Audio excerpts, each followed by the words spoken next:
नमस्कार and welcome to Curiously Education. दोस्तों, मैं हूं Prashant Mavani. You are watching the Hindu analysis by Prashant Mavani on Curiously Education. आज 6 जनवरी 2023 है। दोस्तों, आपकी प्रिपरेशन को लेकर आपके मन में कोई डाउट है, क्वेश्चन है, क्वेरीज हैं, then you can feel free and write an email to me. ये मेरा ईमेल एड्रेस है। आप इस ईमेल पर मुझे ईमेल भेज सकते हैं। कोई भी क्वेश्चन है, कोई भी डाउट्स है, कोई भी क्वेरीज है, फील फ्री टू राइट। और फॉर्मल ईमेल लिखिएगा ज़रूर। और आज के लेक्चर की पीडीएफ को डाउनलोड करना चाहते हैं तो जो ये वीडियो हैं उसके कमेंट सेक्शन में आप देखेंगे मेरे इंस्टाग्राम, फेसबुक, टेलीग्राम और ट्विटर के लिंक्स दी गई हैं। तो आप टेलीग्राम के लिंक जो है उसको क्लिक कीजिए and you will directly land on my Telegram channel. वहाँ से आप आज के लेक्चर की पीडीएफ को डाउनलोड कर सकते हैं। ठीक है। तो दोस्तों, आज हमारे टेबल पर सबसे पहला जो टॉपिक है, बहुत ही इंटरेस्टिंग टॉपिक है। आपके मेंस एग्जामिनेशन के पॉइंट ऑफ व्यू से बहुत सारे इंटरेस्टिंग पॉइंट्स यहाँ पर हमें पढ़ने को मिल रहे हैं। टाइम्स ऑफ इंडिया का ये एक आर्टिकल है, making a killing. Russia Ukraine war पर बहुत सारी चीज़ें आपने पढ़ी होगी, बहुत सारी चीज़ें आप जानते होंगे, लेकिन इसका मतलब ये नहीं है कि अब ये टॉपिक जो है यहाँ पर ख़त्म हो गया। इसमें नए नए एंगल्स जो हैं वो हमें देखने को मिलते रहते हैं। तो we talk about this war और क्या क्या चीज़ें हो रही हैं और मेंस एग्जामिनेशन के लिए क्या क्या चीज़ें हम इसमें से सोच सकते हैं।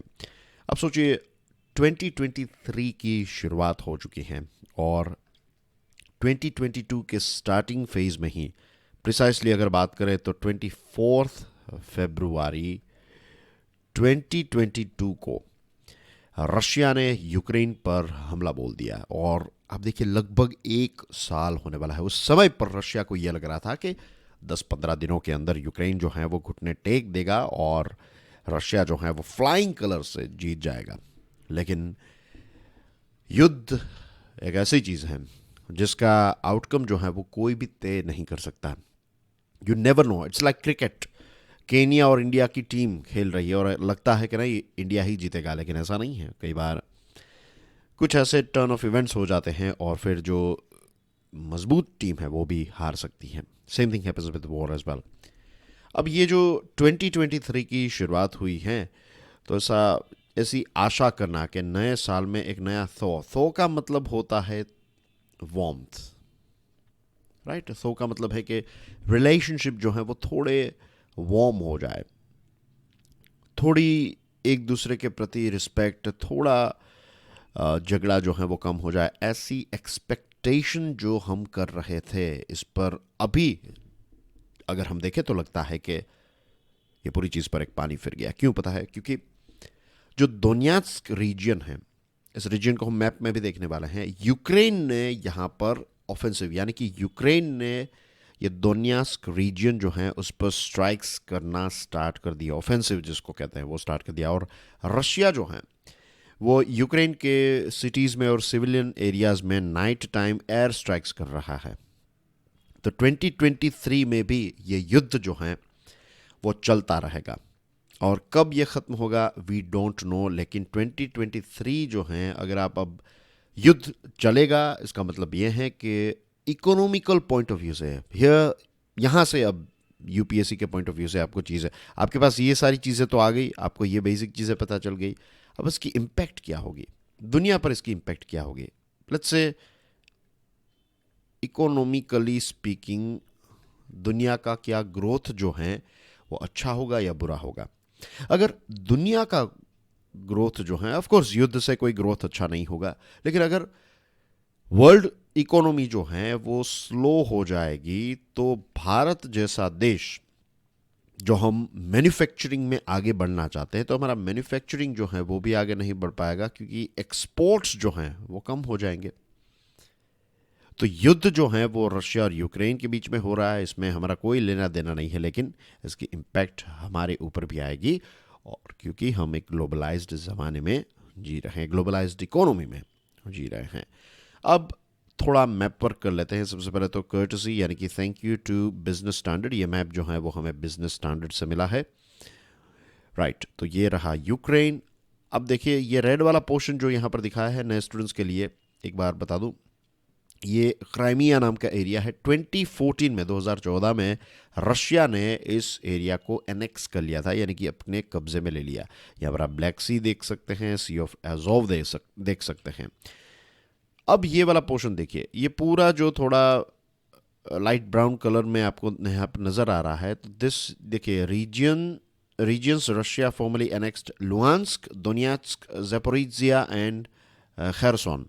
ये 29 सितंबर 2022 को रशिया ने ये पूरा जो रीजन है, ये खैरसोन, ज़ैपोरिज़िया, दोनेत्स्क और लुहांस्क, राइट, ये पूरा रीजन जो है वो अपने कब्जे में ले लिया। और इस पूरे रीजन का एक दूसरा नाम भी है, इसको कहते हैं दोनबास रीजन। ये थोड़ा याद रखिएगा आप, ठीक है। दोनबास रीजन यानी कि ये पूरा रीजन जो है this is known as Donbas region. और ये दोनबास रीजन जो है तो इसमें कोयला काफ़ी अच्छी मात्रा में है। दूसरे नेचुरल रिसोर्सेज एनआर यानी कि नेचुरल रिसोर्सेज जो हैं वो भी आपको यहाँ पर देखने को मिल रहा है। तो रशिया जो है वो अपने कब्जे में ये जगह ले रहा है, तो इसका थोड़ा बहुत इकोनॉमिकल फ़ायदा जो है वो रशिया को होने वाला है। ओके, तो ये रहा वो दोन्यास्क रीजन जहाँ पर यूक्रेन जो है इसने ऑफेंसिव स्टार्ट कर दिया। अब ये जैसे मैंने आपको बताया कि रशिया ने अपने कब्जे में ले लिया है, यानी कि ये वाला जो पोर्शन है यूक्रेन का, इसको कहते हैं रशिया ऑक्यूपाइड यूक्रेन। जैसे कि हमारा जो पाकिस्तान ऑक्यूपाइड कश्मीर है ना, जो कश्मीर है जो हमारा है लेकिन अभी किसके कब्जे में है, पाकिस्तान के। तो हम इसको क्या कहते हैं, पीओके कहते हैं, पाकिस्तान ऑक्यूपाइड कश्मीर। वैसे ये रशिया ऑक्यूपाइड यूक्रेन है, ये वाला region, and this one as well, ठीक है। ओके, अब हम बात कर रहे थे इकोनॉमी के बारे में। World is yet to recover from shocks 2022। देखिए सबसे पहले तो 2020 में क्या हुआ, कोविड आया। लगभग 1.5-2 साल तक ये कोविड चला। जैसे दुनिया कोविड के बाहर निकलने वाली थी तब आ गया ये यूक्रेन और रशिया के बीच में युद्ध हो गया। तो 2022 जो रिकवरी हमें करनी थी वो रिकवरी नहीं हो पाई, ग्लोबल रिकवरी नहीं हो पाई बिकॉज ऑफ दिस वॉर। अब 2023 में ये कंटिन्यू होगा एज वी ऑल नो, तो और ज़्यादा इकोनॉमिक शॉक्स जो हैं वो हो सकते हैं। युद्ध जब से स्टार्ट हुआ है तब से हमने देखा है कि बहुत सारी चीज़ों की कीमत जो है वो बढ़ने लगी और इनकम्स जो हैं वो ड्रॉप हुई है। यानी कि आपकी इनकमिंग मनी कम हुई है, आउटगोइंग मनी ज़्यादा हुई है, तो आपका बजट जो है वो हमेशा टाइट रहेगा। ऊपर से फूड और एनर्जी की प्राइस जो हैं वो काफ़ी ऊपर गई है। हमारे देश में भी फूड और एनर्जी की प्राइस जो है वो काफ़ी ज़्यादा हो गई। और बैंक क्रेडिट जो है पूरी दुनिया में ये डियरर हो गए। डियरर यानी कि एक्सपेंसिव हो गई। बैंक क्रेडिट यानी कि लोन जो है ये एक्सपेंसिव हो गई। तो नया इन्वेस्टमेंट जो है वो नहीं आएगा अगर लोन एक्सपेंसिव है तो। अब दोस्तों आप यूपीएससी के या फिर कॉम्पिटिटिव एग्जामिनेशन के पॉइंट ऑफ व्यू से सोचिए कि अगर ये हमारा देश इंडिया है और यूक्रेन और रशिया के बीच में जो युद्ध चल रहा है, तो अभी तक भारत ने क्या क्या चीज़ें की। लेट्स से जियोपॉलिटिकली आपको ये सारी चीज़ें सोचनी है, राइट। मैं आपको यहाँ पर क्लूज दे रहा हूँ। तो जियोपॉलिटिकली भारत ने क्या क्या किया। यूनाइटेड नेशन में कुछ ऐसे वोट्स थे जहाँ पर भारत एब्सेंट रहा। भारत ने अपने रीजंस दिए। मैं छोटी छोटी डिटेल्स में नहीं जा रहा हूँ, मैं आपको बिग पिक्चर कुछ मेन पॉइंट्स याद दिला रहा हूँ, ठीक है। फिर बाकी ये सारी चीज़ें, this is how you prepare.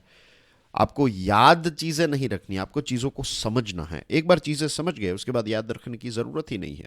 आप देखिए अपने प्रैक्टिकल लाइफ में, अगर आपको पता चल गया कि ये चीज़ जो है वो ऐसा की जाती है, उसके बाद आपको याद नहीं रखना पड़ेगा उसको। यू नो इट, आपने उस चीज़ को समझ लिया है।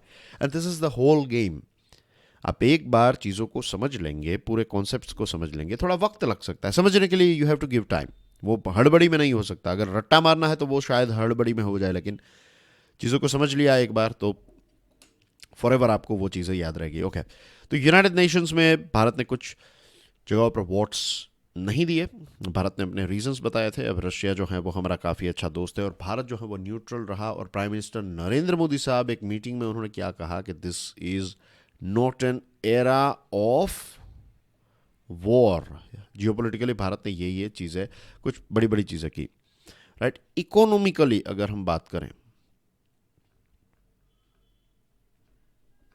इकोनॉमिकली तो ऑयल ले लीजिए आप, राइट। रशियन ऑयल, यहाँ पर मैं ऑयल की जगह पर फ्यूल लिख रहा हूँ, ठीक है। तो ये फ्यूल की बात करें तो रशिया से हमने ऑयल मंगवाया, यूरोप इससे नाराज़ हुआ तो भारत ने मुंह तोड़ जवाब दे दिया कि हम जितना आप दोपहर तक मीन्स आप मंगवाते हैं उतना हम एक महीने में नहीं मंगवाते हैं। तो आप अगर हमारी बात करें तो पहले आप ऑयल ख़रीदना बंद कीजिए। फिर बात आती है एडिबल ऑयल की, खाद्य तेल जो हम कहते हैं। तो यूक्रेन से सनफ्लावर ऑयल एक बड़ी मात्रा में हम मंगवा रहे थे, तो उस पर एक इम्पैक्ट आया, उसकी प्राइस डबल होगी। इसी के साथ साथ वीट प्रोडक्शन की बात करें तो मैंने कई बार पुराने लेक्चर्स में बताया है कि रशिया और यूक्रेन को मिला दे तो दुनिया का 25% जितना, कितना 20, यहाँ पर ही लिख देता हूँ, दुनिया का 25% जितना वीट का प्रोडक्शन ये दो देश करते हैं, यूक्रेन एंड रशिया। तो ये दोनों जब युद्ध में है तो क्या होगा कि वीट जो है, गेहूं जो है, उसकी प्राइस ग्लोबल मार्केट में काफ़ी ज़्यादा हो गई। और फिर भारत जो है वो भी एक बहुत बड़ा वीट प्रोड्यूसर है। हमारे देश में भी गेहूं एक बड़ी मात्रा में हम पैदा करते हैं, लेकिन फिर हमारे यहाँ पर गेहूं का प्रोडक्शन थोड़ा कम हुआ बिकॉज ऑफ क्लाइमेट चेंज, और ग्लोबली बहुत ज़्यादा डिमांड थी। तो फिर भारत सरकार ने जो एक्सपोर्ट्स हैं उस पर भी एक प्रकार की थोड़ी ब्रेक लगाई थी। सोच समझ कर हम एक्सपोर्ट्स कर रहे थे, ऐसा नहीं कि फिर अब अपॉर्चुनिटी मिली है तो फिर आप अच्छे दाम में गेहूं को बेच दो, नहीं। हमें भी हमारे यहाँ पर नहीं रहेगा गेहूं तो क्या, तो सरकार ने ये सारे स्टेप्स जो हैं वो इकोनॉमिकली भी उठाए। स्टूडेंट्स, आपकी बात नहीं कर रहा हूँ मैं, उन स्टूडेंट्स की बात कर रहा हूँ जो मेडिकल एजुकेशन के लिए गए थे, कहाँ पर, यूक्रेन में। अब वो वहाँ पर क्यों जाते हैं, प्राइस जो है वो मेडिकल कोर्सेज की कंपेयर टू हमारे देश कम हैं। तो वहाँ पर गए और फिर हमने देखा कि कैसे युद्ध स्टार्ट हुआ और कैसे फिर भारत का जो झंडा है, फ्लैग हैं, वो लेकर जा रहे थे और फिर उनको रेस्क्यू किया गया। वो जो मिशन था उसका नाम क्या है, जिसमें भारत के स्टूडेंट्स को हम वापस यूक्रेन से और रशिया से, हमने खास करके यूक्रेन से उनको इवैक्यूएट किया और यहाँ पर लेकर आए। तो उस मिशन का नाम क्या है ये बताइए। ये आपके लिए क्वेश्चन है। ऐसे क्वेश्चन जो है ना वो आपको प्रीलिम्स में पूछे जाते हैं। भारत और रशिया के बीच में रिलेशनशिप के बारे में सोचिए, और इसमें चाइना का एंगल भी आप सोच सकते हैं, राइट। तो मैं यहाँ पर रशिया लिख रहा हूँ, और फिर भारत और यूक्रेन का, दिस इज इंटरेस्टिंग, भारत और यूक्रेन के रिलेशनशिप। तो जो पाकिस्तान ऑक्यूपाइड कश्मीर है, इस पर यूक्रेन जो है वो पाकिस्तान की तरफ थोड़ा झुकाव उसने दिखाया था पास्ट में। भारत के न्यूक्लियर वेपन्स जो हैं इसको लेकर भी काफ़ी चिल्ला रहा था यूक्रेन एक समय पर। तो ये सारी कुछ चीज़ें जो हैं वो हमारी उनके साथ रही है। तो ये एक बिग पिक्चर मैंने आपको दिया है, इसके बारे में आपको सोचना होगा, ठीक है। यूक्रेन, अब ये पॉइंट्स जो हैं उस पर आगे बढ़ते हैं। यूक्रेन जो है काफ़ी ज़्यादा, कहते हैं ना कि बहुत बड़ा नुकसान यूक्रेन में हुआ है। और ऐसा नहीं है सिर्फ यूक्रेन में, रशिया का भी बहुत बड़ा नुकसान हुआ था। जैसे मैंने आपको बताया कि रशिया को लग रहा था कि कुछ ही समय के अंदर ये ख़त्म हो जाएगा, लेकिन ये वॉर जो है ये च्युइंगम की तरह स्ट्रेच होता ही जा रहा है। लेकिन क्या सभी लोगों के लिए ये वॉर जो है ख़राब हैं या फिर बैड हैं? The answer is no. It's a Christmas day for global arms manufacturers. अंग्रेजी में क्रिसमस डे किसी चीज़ को कहते हैं, तो इसका मतलब ये है कि उनके लिए तो जो कहते हैं ना हमारे यहाँ पर कि दिवाली ही दिवाली है, हर पूरा साल दिवाली है। It's like Christmas day for them. जो लोग, जो कंपनीज, ये ग्लोबल आर्म्स मैन्युफैक्चरर्स हैं, जो आर्म्स हथियार बनाने वाली कंपनीज जो हैं, उनकी स्टॉक प्राइस जो हैं, उनके शेयर की कीमत जो है वो काफ़ी ज़्यादा बढ़ चुकी हैं। और बहुत सारे ये जो वेपन्स अभी यूक्रेन में हमें देखने को मिल रहे हैं, तो वेस्टर्न कंट्रीज़ का जो रिजर्व स्टॉक पाइल था, उनके पास जो ऐसा कहते हैं हम बारूद जो पड़े हुए थे उनके पास रिजर्व में, तो उनका इस्तेमाल होने लगा है। और अब ऐसी सिचुएशन हो गई है कि फ्रेश कॉन्ट्रैक्ट्स जो हैं वो आर्म्स मेकर्स जो हैं उनको मिलने लगे हैं। दोस्तों, जब भी कहीं पर युद्ध होता है ना, तो उसकी एक बैड इम्पैक्ट दूसरी जो आती है, जिसके बारे में बहुत कम डिस्कशन या फिर इस दिशा में बहुत कम लोगों का ध्यान जाता है, दैट इज़ ह्यूमन ट्रैफिकिंग। अब क्या होगा, बहुत सारे लोग जो हैं वो बहुत ज़्यादा गरीब हो जाएंगे, और अब इसमें क्या होगा पता है, अब ये जो बच्चे हैं उनको ट्रैफिक किया जाएगा, लड़कियों को ट्रैफिक किया जाएगा, पोर्न इंडस्ट्री, प्रोस्टिट्यूशन, माफियाज, ये सारे जो गलत काम होते हैं उसमें लोगों को ऐसे अगवा किया गया, ट्रैफिक किया गया। और ऐसी चीज़ें जो है वो हर जगह पर ये होती है। किसी जगह में अगर एक देश में कहीं पर बाढ़ आ गई या फिर एक देश में कहीं पर अर्थक्वेक आ गया, इसकी वजह से जो भी नेचुरल या फिर ऐसी मैन मेड चीज़ों की वजह से जो भी ऐसे डिज़ास्टर्स होते हैं, तो इसकी जो इम्पैक्ट होती है वो इस प्रकार से बहुत ही ख़राब होती है. दैट्स द रीज़न कि वॉर जो है वो किसी के लिए अच्छा नहीं है. और यूरोप जो है इसने अपना contribution in terms of weapons जो है वो इंक्रीज़ किया है, लेकिन यूरोप के साथ साथ वर्ल्ड का सबसे बड़ा कंट्रीब्यूटर अगर कोई है तो that is USA. Right, USA individual देश की बात करें, यहाँ पर तो पूरा यूरोप की बात है, लेकिन इंडिविजुअल कंट्रीब्यूटर की बात करें तो यूक्रेन को सबसे ज़्यादा सामान किसी ने पहुँचाया तो दैट इज़ यूएसए. 20 नवंबर 2022 तक यूएसए ने $18.5 बिलियन के हथियार जो हैं वो सप्लाई किए. इसमें पेट्रियोट एयर डिफेंस सिस्टम भी आ गई. और दिसंबर में यूएसए ने यह तय किया है कि $1.85 बिलियन का मिलिट्री एड जो है वो और ज़्यादा यूक्रेन को दिया जाएगा. यूएसए का बजट जो है वो अभी तक का सबसे हाईएस्ट हो चुका है. $858 बिलियन का डिफेंस बजट यूएसए का अपना खुद का. ये कितना बड़ा है $858 बिलियन, यानी कि जो स्विट्ज़रलैंड है ना, स्विट्ज़रलैंड एक डेवलप्ड देश है, इसकी जीडीपी से भी ज़्यादा का तो सिर्फ यूएसए का डिफेंस बजट है. और ये जो 858 बिलियन, पे अटेंशन, यहाँ पर बिलियन की बात हो रही है, तो ये उनका टोटल बजट है. उसमें से $800 मिलियन की चीज़ें जो हैं वो यूक्रेन को दी जाएगी. और यहाँ पर मैं एक और पॉइंट यहाँ पर ऐड कर दूँ कि बड़ी बड़ी कंपनीज, राइट, जैसे कि लॉकहीड मार्टिन है, जनरल डायनेमिक्स हैं. मैं यहाँ पर कुछ शॉर्ट फॉर्म्स लिख रहा हूँ. लॉकहीड मार्टिन, जनरल डायनेमिक्स, फिर अमेरिका के जो हाइमर्स हैं, हाइमर्स रॉकेट, वो लॉकहीड मार्टिन बनाती हैं. तो ऐसी बड़ी बड़ी कंपनीज जो है उनको काफ़ी ज़्यादा फ़ायदा होगा. उनकी शेयर प्राइसेस आप देखिए, लॉकहीड मार्टिन जो है उनकी शेयर प्राइस 11%, उनके शेयर जो है उसकी कीमत 11% ज़्यादा हो गई. फिर नॉर्थरॉप ग्रुमान एक है तो उसकी 23%, एरो विरोनमेंट है तो इनका 21%. तो इतना ग्रोथ हुआ है. तो ये मैन्युफैक्चरर्स जो हैं उनके लिए तो क्रिसमस डे, दिवाली ही दिवाली है. So that's everything as far as this particular topic is concerned. बहुत विस्तार से, बहुत ही डिटेल में हमने चीज़ों को डिस्कस किया. Now let's move on to the next one. Look within India, Times of India का यह आर्टिकल है. आईएमएफ के मैनेजिंग डायरेक्टर क्रिस्टालिना जॉर्जिएवा, उनका एक इकोनॉमिक फोरकास्ट आया है फॉर 2023. और उन्होंने कहा है कि ये 2023 वाला जो साल है ये पिछले यानी कि 2022 से और ज़्यादा टफर होगा. अब तीन बड़ी बातें, तीन मेन इंजन्स की, वी नो युद्ध और ये सारी चीज़ों की वजह से तीन जो ग्लोबल इकोनॉमिक ग्रोथ के मेन इंजन्स हैं, इसमें नंबर 1 है यूएसए, उसके बाद है चाइना और यूरोप. ये तीनों जो हैं, राइट, ये तीनों की सिचुएशन ये है कि यहाँ पर इकोनॉमिक मोमेंटम जो है वो ड्रॉप होता जा रहा है. और यूएसए, चाइना और यूरोप जो हैं 2021 में आप देखिए दुनिया की जो ग्लोबल जीडीपी है 87 ट्रिलियन, तो इसका 56% कंट्रीब्यूशन ये तीन जगहों से आ रहा है. तो अगर ये तीन बड़े 56% यानी कि लायंस शेयर आप कह सकते हैं, ये तीन इकोनॉमीज रिप्रेजेंट करती है, और अगर ये डाउन है दैट मीन्स कि ग्लोबल एक्सपोर्ट्स जो हैं वो भी डाउन होंगे. और तो हमारे देश पर तो इसकी डेफिनेटली इम्पैक्ट होगी. एक्सपोर्ट्स डाउन हो गए. अब आरबीआई जो है वो 2022 में ये मॉनेटरी टाइटनिंग जो किया है, यानी कि रेपो रेट को इंक्रीज़ किया है, तो इसकी वजह से अब इन्फ्लेशन को कंट्रोल करने के लिए किया है, लेकिन इसकी वजह से इन्वेस्टमेंट जो है वो भी कम होगा, बिकॉज लोन जब एक्सपेंसिव होती है तो इन्वेस्टमेंट जो है वो कम होता है. ग्लोबल इकोनॉमी डाउन है तो हमारे एक्सपोर्ट परफॉर्मेंस पर इसकी इम्पैक्ट आएगी, राइट.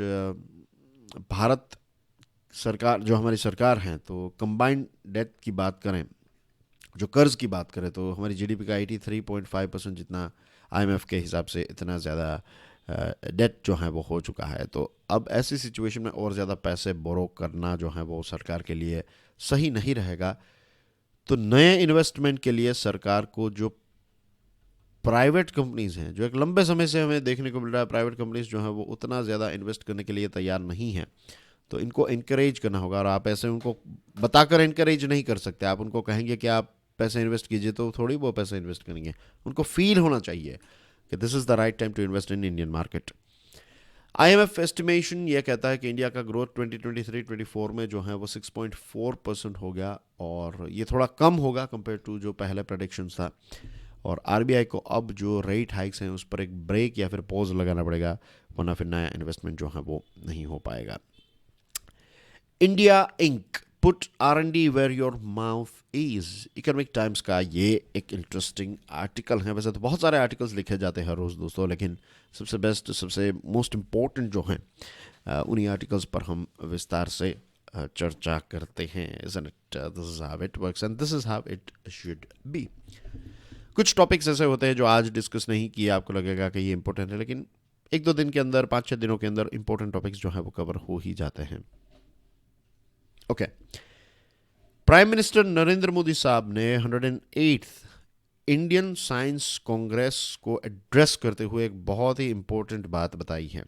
यहाँ पर बात आ चुकी है R&D यानी कि रिसर्च एंड डेवलपमेंट। हमारे प्राइम मिनिस्टर साहब ने रिसर्च एंड डेवलपमेंट पर जोर दिया, और उन्होंने कहा है, और ये बात सच भी है, कि साइंस और इनोवेशन जो है ये ग्रोथ के लिए बहुत ही क्रिटिकल है, क्रूशियल है, इम्पोर्टेंट है। और यहाँ पर आपको ये भी पता होना चाहिए, नहीं पता है तो लेट मी टेल यू बहुत ही सिंपल लैंग्वेज में। इन्वेंशन जो होता है ना दोस्तों, दो चीज़ें होती है, एक इन्वेंशन है और एक इनोवेशन है। अब इसमें डिफरेंस क्या है? इन्वेंशन यानी कि एक नई खोज, कोई नई चीज़ आपने निकाली। जनरली ये इन्वेंशंस जो हैं वो लेबोरेटरी में होते हैं। और इनोवेशन वो होता है कि जब लैब में कोई नई खोज हुई है, अब उस चीज़ का इस्तेमाल आप कोई ऐसे प्रोडक्ट या सर्विस के लिए कर रहे हैं जो मार्केट में हम उसको बेच सकें। You know what I mean? कि लेट्स से कि किसी ने हाइड्रोजन ढूंढा, पहली बार जब किसी ने हाइड्रोजन खोजा कि भाई ये हाइड्रोजन है, तो फिर हाइड्रोजन एक बार मिल गया, फिर उस गैस का क्या क्या इस्तेमाल किया जा सकता है, कहाँ कहाँ पर वो मिलता है, ये वो सारी चीज़ें स्टडी करने के बाद किसी ने हाइड्रोजन वाली कार बनाई, या फिर हाइड्रोजन एनर्जी, कि हाइड्रोजन से हम एनर्जी क्रिएट कर सकते हैं। तो इन्वेंशन और इनोवेशन जो है उसमें ये डिफरेंस होता है। इन्वेंशन लैब में होता है, लेकिन फिर उस पर्टिकुलर नई खोज का इस्तेमाल आप मार्केट या फिर प्रोडक्ट या फिर सर्विस को बनाने के लिए कैसे करते हैं, दैट इज़ इनोवेशन। तो ये साइंस और इनोवेशन यानी कि इन्वेंशन एंड इनोवेशन जो है ये दोनों ग्रोथ के लिए बहुत ही इम्पोर्टेंट हैं। और प्राइम मिनिस्टर साहब बेसिकली कई बार ये बता चुके हैं कि जो साइंस हैं यानी कि जो लेबोरेटरी में चीज़ें हैं वो हमारे रोज़मर्रा की ज़िंदगी में वो सारी चीज़ें हम कैसे इस्तेमाल कर सकें। इनोवेशन, इन्वेंशन से इनोवेशन का रास्ता जो है वो हमें बनाना है, और उसके लिए रिसर्च एंड डेवलपमेंट की ज़रूरत है। बहुत सारे ऐसे क्षेत्र हैं जहाँ पर R&D की ज़रूरत है। एनर्जी है, सस्टेनेबिलिटी है, artificial intelligence, quantum technologies, data sciences, development of new vaccines, surveillance of newer diseases। ये तो कुछ बड़ी बड़ी बातें हैं, बड़े बड़े टॉपिक्स यहाँ पर रखे हैं। छोटी बड़ी चीज़ों में भी रिसर्च एंड डेवलपमेंट की ज़रूरत रहती है। ऐसा नहीं है कि R&D सिर्फ टेक्नोलॉजी के लिए है, नए प्रोडक्ट्स बनाने के लिए है। सामाजिक जो सोशल स्टडीज़ हैं उसमें भी R&D की ज़रूरत है, और उसमें बहुत एक माइंडसेट चेंज करने की ज़रूरत है। आज भी हमारे देश में जो लेट्स से कि लैंग्वेजेस जो हैं, तो उसको उतना फंड नहीं मिलता है, उसको उतनी रिस्पेक्ट नहीं मिलती हैं जितनी आर्टिफिशियल इंटेलिजेंस को मिलती है, क्योंकि लोगों को बड़े पैसे। लेकिन सिर्फ ये चीज़ों से कुछ नहीं होगा, आपको ओवरऑल रिसर्च जो है उसका एक एनवायरनमेंट क्रिएट करना पड़ेगा कि कोई भी सब्जेक्ट जो है, कोई भी चीज़ जो है, इसमें हम रिसर्च कर सकें। हमारा जो स्पेंडिंग है R&D में, इसको भी इंक्रीज़ करने की ज़रूरत है। 2017-18 में हमारी GDP का 0.7% जितना जो है वो हम R&D में स्पेंड करते थे। और यहाँ पर देखिए शब्द लिखा है spend, right? I would not use the word spend. मुझे लगता है जब R&D की बात होती है तो the right word is invest, क्योंकि इट्स इन्वेस्टमेंट। ये एक लॉन्ग टर्म है, ये एक रिस्क टेकिंग एबिलिटी जो है एक देश के अंदर, एक समाज के अंदर होनी चाहिए, तभी R&D में हम एक्सेल कर सकते हैं। ग्लोबल एवरेज 1.8% है, उसे बहुत कम हम इन्वेस्ट करते हैं। और government spending accounts for 55 to 60% of R&D spending. ये जो R&D में है, जो भी हम स्पेंड करते हैं, तो लगभग 55 से 60% जो है वो गवर्नमेंट स्पेंड करती है। इसमें और ज़्यादा प्राइवेट इन्वेस्टमेंट की ज़रूरत है। और क्वेश्चन ये भी बनता है UPSC के पॉइंट ऑफ व्यू से, अगर आप देखें मेंस एग्जामिनेशन के पॉइंट ऑफ व्यू से देखें, तो ये प्रश्न बनता है कि भारत जो है वो 2047 तक क्या बनना चाहता है, डेवलप्ड देश बनना चाहता है, क्योंकि 2047 तक हमारी इंडिपेंडेंस के 100 साल हो जाएंगे, राइट, 100th एनिवर्सरी है। तो प्रश्न ये है कि क्या रिसर्च एंड डेवलपमेंट के बिना, क्या ये कल्चर के बिना भारत डेवलप देश बन पाएगा? ये एक प्रश्न है जिसके बारे में आपको सोचना चाहिए। आप सोचिए, कुछ एग्जांपल्स लीजिए कि इजराइल एक छोटा सा देश है, राइट, और कितने बड़े दुश्मनों के बीच में वो घिरा हुआ है, लेकिन फिर भी शान से जी रहा है, बिकॉज R&D में बहुत ही आगे हैं।